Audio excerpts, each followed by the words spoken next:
today's theorem, the diagonals of a parallelogram bisect each other. हमें इसे prove करना है कि पैरेललोग्राम के जो डायगोनल्स होते हैं जो बाइसेक्ट करते हैं उसे इक्वली पार्ट्स में डिस्ट्रीब्यूट करते हैं। अरे भाई ये प्रॉपर्टी है, पैरेललोग्राम की क्या प्रॉपर्टी है? पैरेललोग्राम की प्रॉपर्टी है कि opposite sides are equal and also parallel and diagonals are bisect each other also right angle. Clear? And को इंटीरियर तो आप ऑलरेडी जानते हैं, बहुत सारे इसकी सबसे ज़्यादा प्रॉपर्टी होती है और आपको क्वेश्चन पे सबसे ज़्यादा पैरेललोग्राम के ही मिलेंगे। क्यों? क्योंकि सबसे ज़्यादा प्रॉपर्टी रखने वाला अकेला है ये क्वाड्रिलेटरल पे। तो चलिए एक्सप्लेन करते हैं इसे। तो हम एक पैरेललोग्राम बनाते हैं यहाँ पे। पैरेललोग्राम थोड़ा सा स्ट्रेट नहीं होता, ये बात याद रखिएगा। क्लियर?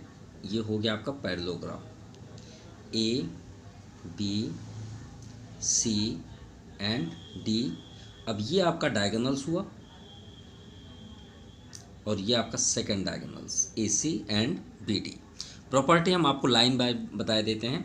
फर्स्ट है opposite sides are equal, no doubt आप जानते होंगे, and diagonal bisect each other at right angle. मतलब ये इक्वली पार्ट्स में डिस्ट्रीब्यूट तो करता है, साथ में 90 डिग्री भी बनाता है। ठीक है, ये हो गया। एंड इसके जो एंगल्स होते हैं वो अपोजिट एंगल इक्वल होते हैं एंड कोई इंटीरियर, अगर ये एंगल और ये एंगल को ऐड कर दें तो 180 डिग्री होता है। क्लियर? ये भी याद रखिएगा। चलिए इसी के साथ हम इसे एक्सप्लेन करते हैं। सो लेट हम यहाँ पे करेंगे जो हमें गिवन है, गिवन तो कुछ है नहीं फिर भी लेट करते हैं। Let A B C D is a parallelogram, A B C D is a parallelogram. First हमें प्रूव क्या करना है? प्रूव करना है कि जो डायगोनल होता है bisect each other. Bisect each other का मीन्स ये होता है कि इसे इक्वल पार्ट्स में डिस्ट्रीब्यूट करता है, यानी A equal to A C and D E equal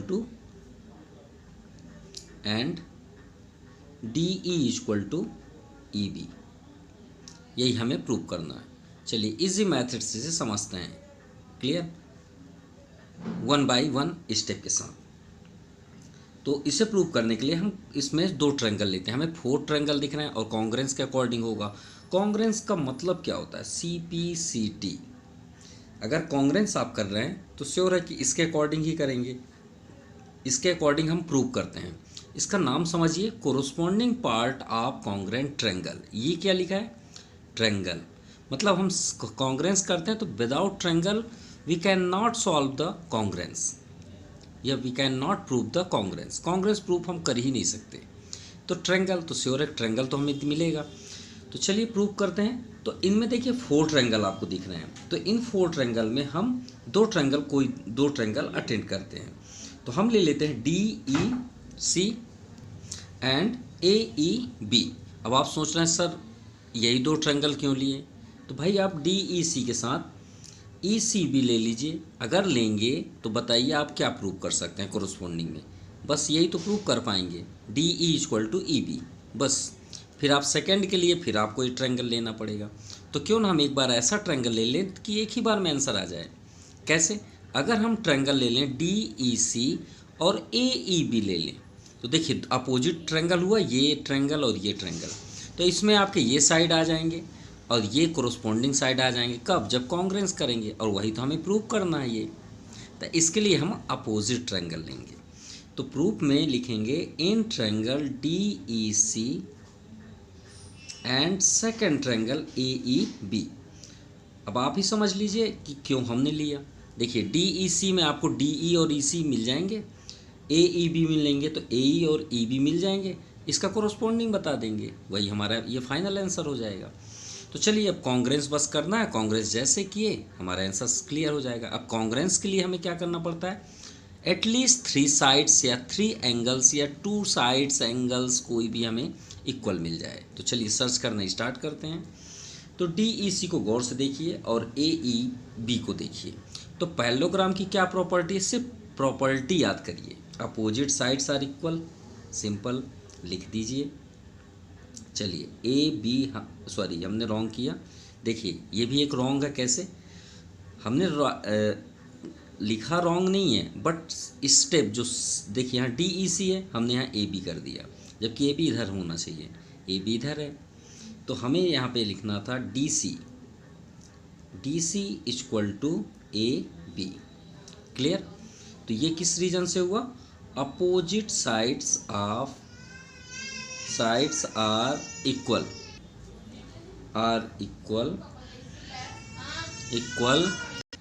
in parallelogram. ये पैरेललोग्राम की आपकी क्या है? प्रॉपर्टी है। अब पैरेललोग्राम की हमने आपसे बताया था बहुत सारी प्रॉपर्टियां होती हैं। पैरेललोग्राम एग्जैक्ट आया कहाँ से है? जब टू लाइंस पैरेलल हो और कोई भी लाइन ट्रांसवर्सल उसे बाइसेक्ट करे, तो ये आप 7th या 8th क्लास में भी पढ़ते रहें, corresponding angle, alternate interior angle. तो ये बात याद रखिएगा, आपका जो पैरेललोग्राम बना है वो दो पैरेलल लाइन से ट्रांसवर्सल से बना है। अब देखिए, ये जो ट्रांसवर्सल लाइन है, जो ये आपको दिख रहा है, यही तो है पैरेललोग्राम। तो आप ही यहाँ समझ लीजिए कि ये जो एंगल होगा, अगर हम एक डायगोनल्स कर दें तो ये भी ट्रांसवर्सल हो जाएगा। एक बाहर चला गया ना। तो देखिए, ये अल्टरनेट इंटीरियर हुआ कि नहीं हुआ? Alternate interior angle. तो ये आपका जो ये पैरेलल है, ये पैरेलल में एक लाइन आपकी ये जो जा रही है, ये ट्रांसवर्सल लाइन हुआ, और यही पैरेलल में एक ये जो डायगोनल्स है, ये भी आपका ट्रांसवर्सल है। तो ये जो एंगल होगा, ये जो एंगल देखिए, ये एंगल इसके अल्टरनेट होगा, ये एंगल इसके अल्टरनेटिंग एंगल होगा। समझ में आ गई बात? तो हमारा तो दो ट्रायंगल है, हम इसके बाहर तो नहीं ले सकते, तो हम ये ले सकते हैं एंगल। तो ये एंगल के क्या होगा? इक्वल होगा। किस रीजन से? Alternate interior angle.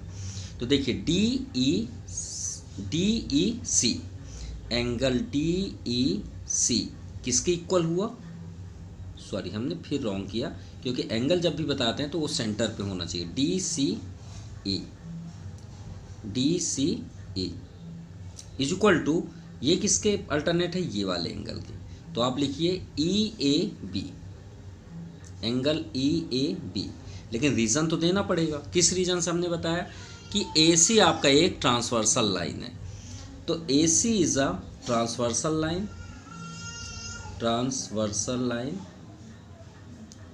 ट्रांसवर्सल किसमें? AB parallel to DC। बस इतना ही आपको बताना है। और किस रीजन से हमने किया? अल्टरनेट इंटीरियर एंगल से। ये आपका एक्सप्लेन हुआ। क्लियर? अब अगर ये आपका अल्टरनेट इंटीरियर एंगल हुआ, तो अगर हम इससे ट्रांसवर्सल बनाएं BD को, तो ये आपका अल्टरनेट होगा। गौर समझिए, ये भी आपका अल्टरनेट इंटीरियर होगा, लेकिन आउटसाइड का होगा, जो हमारे अभी यूज़ का नहीं है। अगर हम ये दोनों ट्रायंगल लेते तब ये यूज होता। आप चाहें तो इसको भी ले सकते हैं, आप इसके बाद ज़रूर प्रैक्टिस करिएगा। ये ट्रायंगल हमने अपोजिट बताया, आप ये दोनों ट्रायंगल को प्रूव करिएगा। ठीक है? तो हमने बताया ये एंगल, तो EDC लिखिए, एंगल EDC। ये जो आपका अल्टरनेट इंटीरियर एंगल, ये किसका है? ये वाले एंगल का। ABE, एंगल ABE किस रीजन से? अल्टरनेट इंटीरियर एंगल से। अब इसमें बताइए आपका ट्रांसवर्सल क्या है? BD। तो आप यहाँ BD कर लीजिए। BD is transversal. क्लियर? अब किस रीजन से? वही AB पैरेलल टू DC। तो हो गया आपका कंप्लीट। 3 साइड, 2 एंगल्स हमने इक्वल बता दिया, एक साइड।